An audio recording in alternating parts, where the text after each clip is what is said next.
Apple s'allie avec Google pour vous proposer de l'IA dans ses iPhones. C'est un petit retournement de situation, surtout quand on sait qu'Apple s'était marié avec OpenAI. Et du coup, je vous propose de parler de cette news assez phénoménale quand même. Quand on sait que les deux grands acteurs technologiques, Google et Apple, se disputent souvent les parts de marché sur les constructeurs de téléphonie, j'ai hâte de voir ce qui va se passer dans les futurs mois. Et du coup, autant comprendre ce qui vient de se passer. Abonnez-vous à Diffundoff. Mais surtout, ils ont raté Apple Intelligence, ça veut dire. Bah ouais, pour moi, ils abandonnent un peu Siri tel qu'il l'est aujourd'hui, quoi. Genre, ils acceptent que c'est nul. Vous avez pas la vision. On va en parler. Vous avez pas. Non, mais j'ai la vision, ça va être bien. Mais juste, voilà, ils mettent leur produit à la poubelle, quoi. Mais pas du tout. Léo Techmaker aurait dit que Apple était mort, mais bon, après, voilà. Ah, c'est vrai que Apple nous avait habitués à faire un peu mieux, mais... Je vous propose de lire l'article de Numérama de Lisa Impératrice. Oh purée, c'est un nom incroyable, ça, Lisa Impératrice, j'adore. Ouais. Si c'est son vrai nom, c'est incroyable, ouais. Ah, c'est incroyable, je suis jaloux de fou. Énormément de flow. Hein. Ouais, jalousie.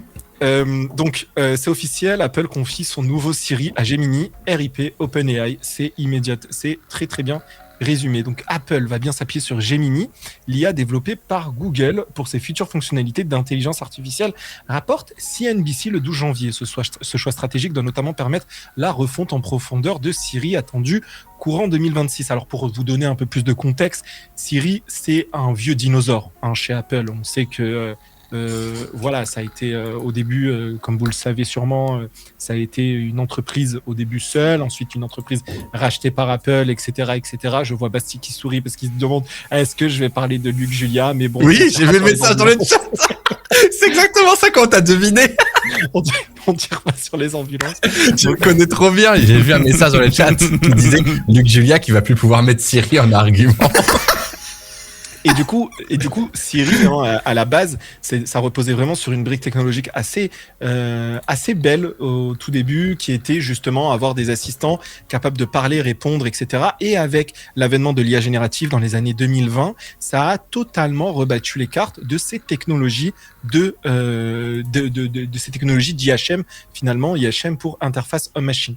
Donc, Apple a officialisé un choix stratégique majeur pour ses futures fonctionnalités d'IA et notamment un Siri profondément remanié. Donc, on sait ce que ça veut dire chez Apple. Tous les 2-3 ans, ils nous expliquent qu'ils vont remanier Siri. On sait pas trop ce que ça veut dire. Et le truc te dit toujours attends, je dois chercher sur Internet pour savoir combien fait 2 plus 2. Rappel. C'est quand même. La firme à la pomme s'appuiera finalement sur Gemini, le modèle d'IA développé par Google, évoqué dès août 2025 par Bloomberg. Attends, je peux faire une pause hyper importante. Je suis désolé, Anis. Rappelle que je me suis fait cyberharceler par tous les nerds avec des longues barbes qui puent là, avec des morceaux d'émental dans la barbe, quand il y avait eu la news en mode oh là là, Apple va peut-être acheter Mistral, et j'avais dit PTDR jamais. Voilà, juste. Est-ce que j'avais juste eu raison? Est-ce qu'on peut juste me dire que j'avais eu raison une seconde? Tu avais parfaitement raison. Voilà, merci. Voilà, c'est juste bref. Tu avais parfaitement raison, d'autant plus que effectivement, on en parlera après, mais à un moment donné, Apple a essayé d'aller sur du on-device prédictif, c'est-à-dire de l'edge computing, c'est-à-dire avoir des petits modèles d'intelligence artificielle qui fonctionnent en local sur le téléphone. C'est le cas aujourd'hui sur les iPhones. Aujourd'hui, par exemple, quand vous allez dans votre album photo sur iPhone, vous tapez arbre, par exemple. En vérité, c'est des modèles d'intelligence artificielle en local qui détectent les images sur votre téléphone, etc., etc. Donc, ça existe déjà. Mais dans le cadre de modèles conversationnels, c'est un peu plus compliqué, on va voir pourquoi. Donc, l'annonce a immédiatement fait grimper les actions des deux géants de la tech, permettant à Alphabet de franchir les caps des 4 000 milliards de dollars de capitalisation boursière. Et du coup, les amis, je suis ravi de vous annoncer que Alphabet est devenue la deuxième entreprise après Nvidia à atteindre ce cap historique. C'est assez fou quand même, alors que le groupe vient tout juste de repasser devant Apple pour la première fois depuis 2019. Donc, concrètement, Apple et Google ont conclu un accord de collaboration pluriannuel visant à développer la prochaine génération de modèles Apple Foundation Model. Alors moi, ça me fait un peu rire. Je vais être honnête avec vous, je vous fais les réflections en même temps, je vous fais le react à l'article, si ça vous dérange pas, mais ça me fait un peu rire quand j'entends des boîtes tech nous dire qu'on va construire des Foundation Models en allant voir et demandant de l'aide aux copains à côté, parce que le but d'un Foundation Model, c'est quand même de faire son propre modèle, notamment... Tu peux rappeler juste le concept d'un Foundation Model ? Ouais, alors les Foundation Models, c'est des modèles de base. D'accord, GPT, c'est un modèle de base. C'est-à-dire que vous avez des immenses quantités de données et vous les utilisez pour entraîner des modèles de base. Donc, par exemple, vous allez avoir Mistral qui entraîne des foundation models. Vous avez Gemini qui est un foundation model. C'est vraiment la base de la base. Pourquoi est-ce qu'on appelle ça foundation model et pas juste modèle?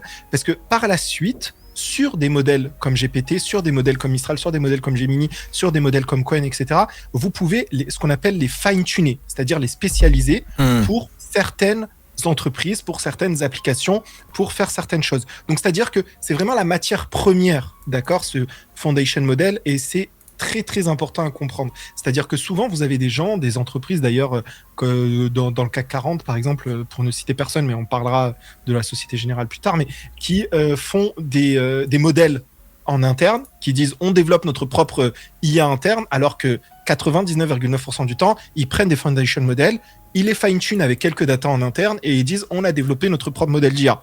Ouais. Gérard, c'est un peu plus compliqué que ça. Tu as pris un modèle, t'as cliqué, transfer learning, machin, etc.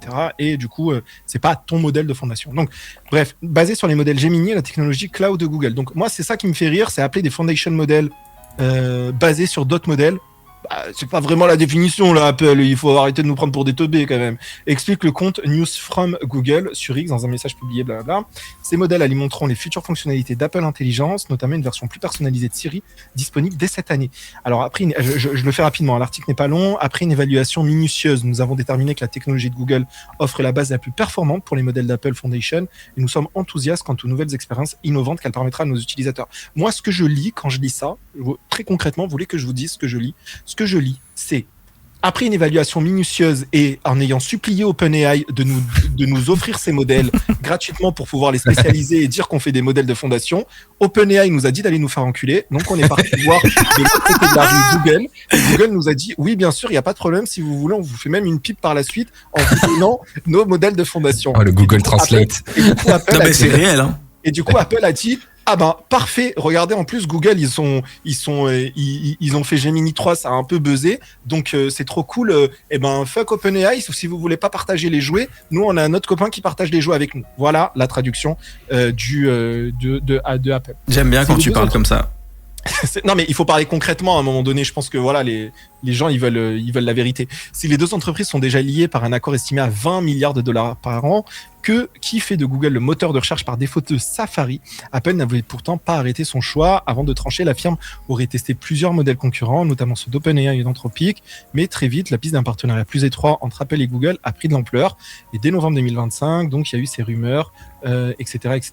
Gemini doté de 1200 milliards de paramètres, etc. Alors, est-ce que Apple est victime de son retard sur l'IA ? L'objectif est clair, offrir un véritable rafalement de facettes à l'assistant vocal grâce au grand modèle de langage.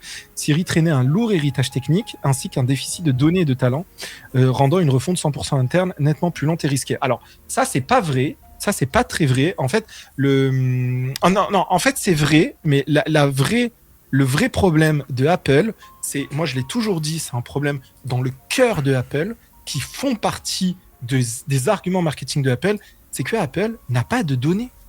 Apple n'a pas de gigantesque base de données. Ça n'a jamais été leur business. Ça n'a jamais été leur business, la data. Je sais pas si vous vous rappelez, mais il y a des pubs, je me rappelle moi des pubs d'il y a 2-3 ans où il y avait des gens dans le métro, etc., où c'était marqué à la fin, Apple s'en fout de vos données, grosso modo, etc., etc. C'était un vrai argument marketing pour eux. Et du coup, arriver et dire, on va aller voir l'entreprise qui récolte le maximum de données de la planète Google pour fournir ces résultats, en fait, finalement, ils payent leur engagement marketing. Est-ce que c'est bien ? Est-ce que c'est négatif ? Je vous propose d'en débattre dans quelques minutes. Il me reste un paragraphe. Dans cette nouvelle architecture, certaines fonctions continueraient de reposer sur des modèles maison, tant que les tâches les plus lourdes, résumé de contenu, planification, etc., s'appuieraient sur Gemini. Une collaboration d'autant plus bienvenue que la firme à la pomme accuse un retard dans l'IA génératif. Plusieurs fonctionnalités d'Apple Intelligence annoncées lors de la WWDC 2024 ont été repoussées à 2026, tandis que ChatGPT, Gemini et d'autres assistants progressaient à grande vitesse. Apple, n'ayant plus le luxe d'attendre que ces technologies internes rattrapent le peloton, s'adosser à Google apparaît comme l'option la plus pragmatique. La firme vise un nouveau Siri dès 2026. Alors moi, ça me fait toujours rire quand j'entends ça. En vrai, pour le coup, s'ils intègrent Gemini, c'est pas dur. Enfin, entre guillemets. Oui. Mais il y a des questions en vrai de gouvernance chez Apple qui, moi, me posent un peu question. On en parle juste après. D'autant qu'avec Private Cloud Compute, Apple veut tourner une version adaptée de Gemini sur ses propres serveurs. Tu vois, c'est ce que je disais.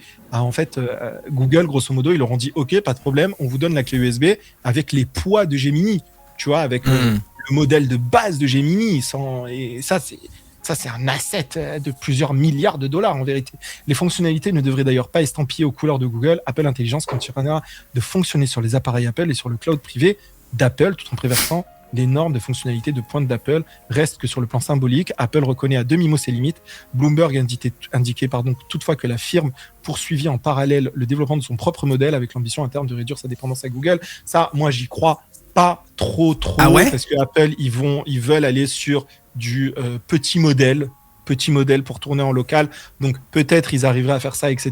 Mais en fait, je pense en vérité que si Google autorise à donner ce jouet à Apple, c'est parce qu'ils savent très bien qu'Apple n'a pas les ressources pour pouvoir développer des modèles de fondation gigantesques. Éventuellement, ils peuvent développer des toutes petites versions pour des fonctionnalités très précises, mais c'est un peu plus compliqué que ça. Mesdames, messieurs, et messieurs surtout, je vous écoute. Qu'est-ce que vous en pensez ? Alors, je voudrais réagir à ce que tu as dit à la fin, parce que je suis curieux de ton avis. Tu penses pas qu'ils veulent faire un peu la même chose qu'ils ont fait avec Apple Silicon ? C'est-à-dire que, oui, on sort des Macs qui sont sur puce Intel, mais on va passer des années à développer nos propres chipsets. Oups, maintenant, c'est nos propres processeurs niqués vos mères. Et là, en fait, ils utilisent Gemini parce qu'ils voient bien qu'ils sont à la ramasse et qu'Apple Intelligence, c'est genre Apple Désintelligence, tu vois. Mais derrière, en tâche de fond, ils vont travailler 1, 2, 3, 4 ans et sortir leur modèle à eux et couper le partenariat après. Tu vois ce que je veux dire ? En fait, ils n'ont pas la puissance de calcul pour le faire. En fait, je pense qu'Apple, le vrai enjeu qu'ils essayent d'avoir, Apple, ils essayent de monter en puissance sur le hardware, sur développer leurs propres infrastructures hardware, entre guillemets, la chose incroyable des Mac M1, d'avoir des GPU adossés au CPU, etc., et de voir comment est-ce que dans cet environnement, ils sont capables de prendre des modèles qui existent déjà, de les réduire et de les faire tourner sur leur hardware à eux. C'est pour ça que c'est intéressant si Google donne les poids du modèle, et ça va permettre à la R&D d'Apple de mieux comprendre comment fabriquer du hardware, c'est-à-dire la conséquence, c'est comment fabriquer du hardware, mais en eux-mêmes, développer des modèles de fondation, je suis désolé et je suis prêt à short Apple sur ça, ils n'en sont pas capables. Apple n'a pas les data centers pour le faire, n'a pas l'investissement pour le faire, n'a pas les connaissances pour le faire, n'a pas les data pour le faire. Parce que si Google met à disposition Gemini, il leur met à disposition les poids d'un modèle entraîné. À aucun moment, ils vont leur mettre à disposition les bases de données pour entraîner ça, tu vois. Donc, je pense qu'il y a une stratégie d'Apple de ne pas perdre la face sur le fait qu'on est un géant de la tech, pourquoi on est les seuls qui n'avons pas des modèles de fondation poulou. Mais il y a quand même une logique derrière qui est dans le cœur d'Apple de ne pas utiliser de data, et ça malheureusement ils le payent 25%. Après, il y a un truc que Apple a, c'est énormément d'argent. Et à quel point ces choses-là peuvent pas s'écraser avec énormément d'argent. Tu sais ce que je veux dire ? En fait, je pense qu'un smart move, ça serait une boîte comme Mistral qui ferait du modèle de fondation open aux États-Unis et qui se ferait racheter par Apple pour le coup. C'est pour ça, parce que pour moi, Mistral était inrachetable juste pour des raisons de tension géographique. C'est-à-dire qu'il n'y a aucun monde où les États-Unis vont dire genre on va acheter les petits Français là, qu'est-ce qu'ils font le IA avec Paris, tu vois, genre c'est hors de question. Les États-Unis ne feront jamais un truc pareil. Alors moi j'ai noté plusieurs petits trucs qui gravitent autour de ça, mais un peu moins techniques que vous. Déjà, je trouve que l'ajout de Apple Intelligence, que ce soit boosté par Gemini ou pas, dans l'iPhone, elle est cool, mais elle est pas encore game changer. Je trouve pas que ergonomiquement, ils ont fait une révolution non plus, tu vois. Des fois, quand j'essaie t'es là, tu veux sélectionner un texte, t'aimerais faire juste réécrit, corrige les fautes, ça fait n'importe quoi. Mais pas à cause du modèle. Juste ergonomiquement, tu sais, quand t'es dans un mail, il remplace pas le truc, ça finit toujours dans un copier-coller dans ChatGPT, tu vois. Vraiment, c'est catastrophique. Je sais pas comment ils ont pas réussi à réussir ça, tu vois, pour le coup. Donc, j'espère que avec l'amélioration du modèle, que ce soit le modèle local sécurisé qu'ils ont acheté à Gemini ou un truc que tu peux faire des appels extérieurs, ils vont faire mieux ergonomiquement. Parce que vraiment, quand j'ai un mail devant moi, je pourrais juste relire mon mail avant que je l'envoie. C'est pas encore fluide, tu vois. Voilà. Donc, il y avait déjà ça que je voulais dire. Je sais pas si vous êtes d'accord ou pas. Vous qui avez des iPhones. Plutôt, ouais. C'est catastrophique. Moi, à chaque fois que j'essaye de corriger mes fautes d'orthographe en sélectionnant le texte et je mets corriger, il y a des fautes. C'est de la pure. Mais surtout, c'est pas seulement qu'il fait des fautes, c'est que ergonomiquement, je trouve que c'est pas. Enfin, ça devrait être logique. Voici le texte, réécris-le de façon sérieuse. Il comprend rien, quoi. Il va te offrir un pop. Enfin, je sais pas. Voilà, bref. Il y a un truc qui va. C'est de la merde, ouais.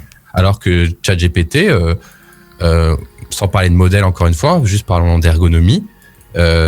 la version web, elle est hyper efficace. Il y a des trucs assez intelligents. Des fois, ils splitent la vue en largeur. Des fois, tu peux surligner des textes. Enfin, c'est plutôt bien pensé. L'application Mac aussi, elle est plutôt bien pensée. Elle peut avoir accès à des screenshots de ton écran. Enfin, tu peux lui parler, elle s'épingle en bas, ça fait un petit pop-up. Enfin bref, tout est très cool. Mais Apple, même niveau ergonomie, c'est pas encore ça. Autre question que je voulais poser. Est-ce que du coup, Apple, ils vont retirer l'espèce de login with OpenAI qu'on a eu au tout début d'Apple Intelligence dans ce cas-là? Bah, je pense. Je pense, ouais. Ok. Parce que j'avoue, moi, je me rappelle dans un lointain souvenir qui date de peut-être 1 an ou 2 du coup, mais ça me paraît super lointain, de m'être logué avec ChatGPT dans mes settings et j'étais en mode waouh, truc de fou, j'ai ChatGPT sur l'iPhone, c'est trop bien et tout. Mais en fait, je m'en rends plus compte de ce que j'utilise maintenant. Je suis un peu en mode, je me suis logué dedans il y a longtemps. Et du coup, ça, je sais pas s'ils vont le retirer du coup. Et tu seras logué par défaut dans un Google ou si tu te logues avec Google, tu as des trucs en plus. Enfin, je pense pas que tu auras besoin de te loguer avec Google parce que c'est le modèle de Google qui va tourner sur l'infra d'Apple en background. Il te l'offre quoi. Ouais, oui, c'est ça, sera offert. Je pense que donc ça va juste. En fait, la différence, je pense, avec OpenAI, c'est-à-dire que Apple, en se fitant avec Google, c'est un géant et ils peuvent se permettre de lâcher.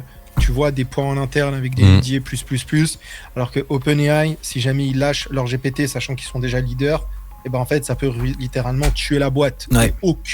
Aucun investisseur, je pense, aucun personne dans le board d'OpenAI n'aurait été d'accord pour dire oui, très bien, donnez une clé USB avec les poids du modèle GPT, envoyer un coursier, tu vois, à Mountain View, oui, il n'y a pas de problème. À Cupertino pour Apple, oui. Est-ce que c'est pas une connerie? Parce que le fait que, en fait, c'est le truc dont on parle, le on-premise computing, c'est quand une boîte développe une technologie et autorise des entreprises sous licence à l'héberger chez eux dans leur propre data center.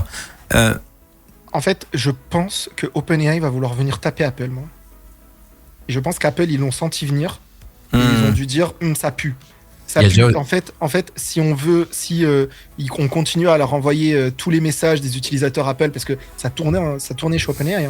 Ça pue. À mon avis, OpenAI 2026, ils vont vouloir générer un petit device. Tu vois, bah, ce que j'allais dire. Vous voyez qui c'est, Johnny Ive? Bien sûr. Le designer là d'Apple. Le designer ex-Apple qui est maintenant en freelance, qui est du coup embauché depuis 1 an là par OpenAI pour travailler sur un objet connecté.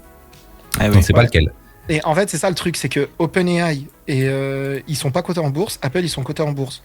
Imagine, tu vois, OpenAI, la force de frappe qu'ils auraient en disant, on fait un objet Apple-like, tu vois, Apple-like. Et en plus de ça, les amis, ça fait plusieurs années qu'on récupère toutes les datas des utilisateurs d'Apple parce qu'on est gentil, etc., etc. Tu vois, alors que Google et Apple, c'est 2 boîtes cotées. En fait, ils n'ont pas d'intérêt à venir se cannibaliser mutuellement. Alors qu'OpenAI aurait eu tout l'avantage à cannibaliser Apple. Oui, c'est vrai. Mais de toute façon, OpenAI, ce qui leur manque, c'est un OS ou un device. Ils ont essayé le navigateur, ça n'a pas trop pris. Et vous savez ce que c'est les rumeurs de l'objet connecté? Vous avez vu la semaine dernière? Non. Un stylo. Ça serait incroyable. Apparemment, alors c'est que des rumeurs, mais c'est celle qui a le plus émergé. Ce serait un stylo qu'OpenAI est en train de développer.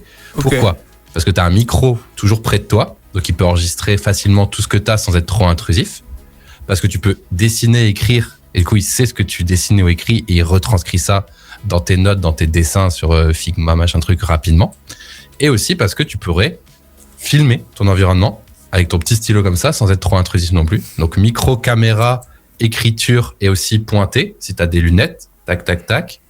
Apparemment c'est la rumeur qui a pris autour de l'objet connecté. C'est dangereux, les AI devices. C'est très dangereux, parce que la plupart du temps, les gens sont là en mode à quoi ça sert? J'ai déjà un téléphone, machin. Les seuls qui ont réussi à fonctionner des AI devices, c'est les lunettes de Meta, parce que c'est quelque chose qui a déjà une fonctionnalité à part du téléphone et machin. Donc le truc de OpenAI de trouver un objet qui a une utilité pas forcément avec l'IA, et qui veulent être dans le quotidien, quoi, c'est ça. Ouais, et qui doit être dans le quotidien, c'est chaud. Le stylo, j'aime bien l'idée. Franchement, honnêtement, j'aime bien l'idée. J'ai hâte de voir pourquoi. T'es là avec ton stylo, au travail, ça enregistre tout, ça te fait des résumés. Qui fait ça? Mais non, mais juste, ce serait un truc facile à emporter, et tu prends des notes, et du coup, toutes tes notes, elles sont dans un doc. En vrai, ils peuvent recréer l'habitude d'avoir un stylo dans sa poche, tout comme plein de gens n'avaient pas de montre avant l'Apple Watch. C'est une baguette magique, quoi. Tu fais allume les lumières. Il y a À un mon avis, truc ils se un peu cassent la tête, de. hein. Ils sont en train de se casser la tête pour essayer. Je pense En fait, qu'ils ont plusieurs pistes, ouais. ouais, Ouais. là, c'est un problème. Je sais même pas comment ça s'appelle dans le design de faire ça. Je C'est-à-dire, tu as une volonté et tu dois trouver un objet pour Ouais, cette volonté. C'est quoi? C'est du design d'objet, Basti? C'est quoi? Ouais, c'est ça, c'est de la conception d'objets. Hein. Mais c'est un Il y a truc de malade. quelqu'un qui a dit, alors je vais le lire parce que ça reste que des rumeurs. J'ai vu passer des rumeurs qui disaient des AirPod Killer en forme de ovale. Les AirPod Impossible. Killer serait très bien. Mais j'y crois pas. Le problème des AirPod Killer, c'est que l'objet écouteur est un bon device dans le sens où tu le mets, Ah, c'est même pas ça. t'entends, tu peux filmer machin, mais tu peux pas te connecter nativement à l'iPhone. C'est ça, et c'est alors, que voilà. l'écosystème Apple fait que jamais de la Ils vie, vont en faire- fait. Ouais. Mais avec les lois européennes sur l'ouverture des devices, peut-être que les AirPods, ils vont plus avoir le droit d'avoir plus d'accès que les écouteurs externes. Donc ça pourrait aussi bouger dans les années à venir, mais il faut avouer que l'écouteur, il peut filmer, il peut écouter, enfin ça peut être aussi un bon device pour discuter et tout. Les gars, Dans vous les n'avez pas pistes. la vision. Moi, je ne croirais à OpenAI que si ils nous foutent un device comme ça, Oh non, surtout pas, sûrement pas. une interface neurale, Non, une interface neuronale non, j'aurais trop connectée avec une IA qui te parle dans la tête et ChatGPT qui est dans ta tête. Non. Ah mais pour moi, ça, c'est la quintessence. Je dis pas que c'est le mieux. Je dis pas que c'est Non. le mieux. Mais Tu veux que je te dis pas réponde que c'est le bien. Je dis pas que c'est le bien, mais je pense que c'est le mieux.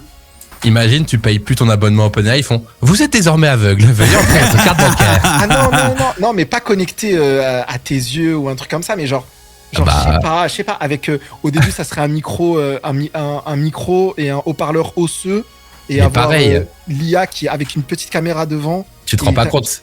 Si tu installes un truc d'amélioration humaine en toi avec un abonnement qui appartient à une grosse entreprise américaine, ça comporte des petits risques. Imagine différents scénarios.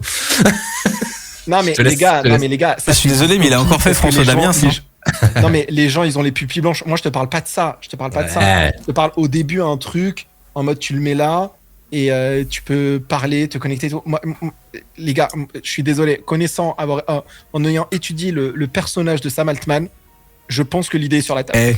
Moi, j'ai envie de dire, les gars, pour clôturer ce débat, au final, à force de mettre des ordinateurs partout, on en aura même dans le cul un jour. Non mais attendez, juste avant de clôturer le débat, genre littéralement Apple qui va venir, qui s'allie avec Google, sachant qu'ils sont en concurrence sur les téléphones mobiles, ça vous choque pas vous?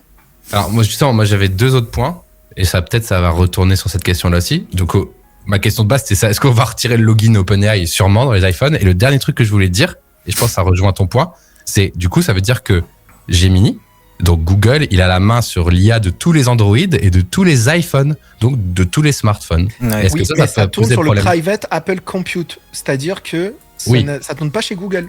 Oui, ça tourne pas chez eux, mais quand tu dois faire des appels externes, ça tourne chez Google. Non, Parce que en ça fait, tourne chez Apple. même les appels externes. Oui. Ok. Tout tourne Ok. chez Apple. Ok. Et Bon, dans je ce pense cas-là, que c'est ça la limite que Apple a imposée entre Voilà. guillemets, etc. sinon En ça mode, voudrait on peut dire. pas vous envoyer toutes les données comme les Gugus là à San Francisco dans leur tour ils nous ont demandé là. C'est la condition, mais du coup j'arrive pas à voir ce que Google y gagne. C'est ça moi mon problème. De l'argent. Quantité de la notoriété. gigantesque d'argent, alors Not- qu'ils ont besoin de prouver que l'IA, ça fait de l'argent. Notoriété, plus Ouais. prouver que c'est eux les kings de Non, mais l'IA. donc ça on leur n'arrête donne pas un de parler crédit de aussi. la bulle de l'IA dans les médias, et là, ça prouve que, bah non, regardez, on a ce contrat B2B gigantesque avec Apple, et ça fait beaucoup d'argent. En vrai, c'est. Enfin, tu vois. Bah, En plus, fait, entre guillemets, ils vendent leur ancien modèle, on va dire figé dans le temps. Ils le vendent à Apple hyper cher. Et entre-temps, eux, ils continuent à faire évoluer leur modèle. Donc, c'est tout bénef, quoi. parce que la communication de Google c'est ça. Tu vois ils disent dans la communication après une évaluation approfondie. Apple a conclu que la technologie d'IA de Google offre la base la plus performante pour Apple Foundation Model et se réjouit des expériences inédites qu'elle permettra d'offrir à ses utilisateurs. Donc je pense que vous avez raison, c'est une question de notoriété en disant regardez on est tellement fort que Apple a décidé de changer OpenAI pour nous. Tu vois? Ok, c'est intéressant. Non, en vrai, ok, c'est intéressant. Je sais pas moi trop quoi y penser actuellement. Que Google soit en recherche de notoriété pour avoir plus d'argent en capitalisation. La preuve, ça a marché. Mais est-ce que ça va pas faire plouf quand on va se rendre compte que finalement, il n'y a pas les données des utilisateurs Apple qui vont chez Google et Google, là, littéralement, vient d'offrir sur un plateau une brique technologique à Apple. Mais le J'arrive prix qu'ils pas l'ont à voir, vendu, moi. c'est une brique qui est déjà datée, puisque eux, ils continuent à entraîner, mais eux, ils vendent juste un modèle figé de 2025, alors que ça continue à évoluer. Plus, bah, ils ont vendu ça à un paquet d'argent, donc c'est cool, tu vois, non? Ouais, mais moi j'ai. En fait, le seul truc où Google gagnerait, c'est que Apple verse, je sais pas moi, 40 milliards par an à Google. Tu vois, donc un truc monétaire. Bah, c'est Je le pense cas qu'ils parce vont qu'ils devoir vont repayer. ils vont devoir Ouais. repayer pour upgrade le modèle, tu vois. Parce que le modèle va évoluer. C'est comme si je te disais, toi, t'as reçu ton nouveau canapé, l'ancien, tu le gardes dans ta cave ou tu me le revends, bah, c'est bénéf de le revendre, tu l'utilises plus. Et ça, tous les ans, tu reçois un nouveau canapé et tu le revends l'ancien à Apple et du coup, tu Ouais. le fais, c'est mieux, Je quoi. comprends l'argument, mais pas vraiment parce qu'ils disent Apple veut se servir de Gemini pour développer leur propre modèle de fondation. Donc tu vois, là, C'est ce qu'ils c'est disent. un transfert technologique, même au stade prototypal. Tu vois, donc Ouais. sans que forcément le modèle soit sur le marché. En fait, moi là, il y a un loup. Je vais être honnête avec vous. Je sens qu'il y a un truc qu'on sait pas. Voilà, Toujours. je fais mon Ok. complotiste de la tech. Je pense qu'il y a un truc qu'on sait pas. Tu et penses je que pense qu'on va la le Terre est de savoir. quelle forme, Anis? Triangle. Elliptique. Elle est la forme de Guillaume Play à mes yeux. Non mais bref, on verra. Dites-moi en commentaire ce que vous en pensez. N'hésitez pas à vous abonner bien sûr sur YouTube à Defend of Basti 100 ms, je crois, ou Basti Replay. Exactement. Il a 15 chaînes aussi ce mec. Eh ouais.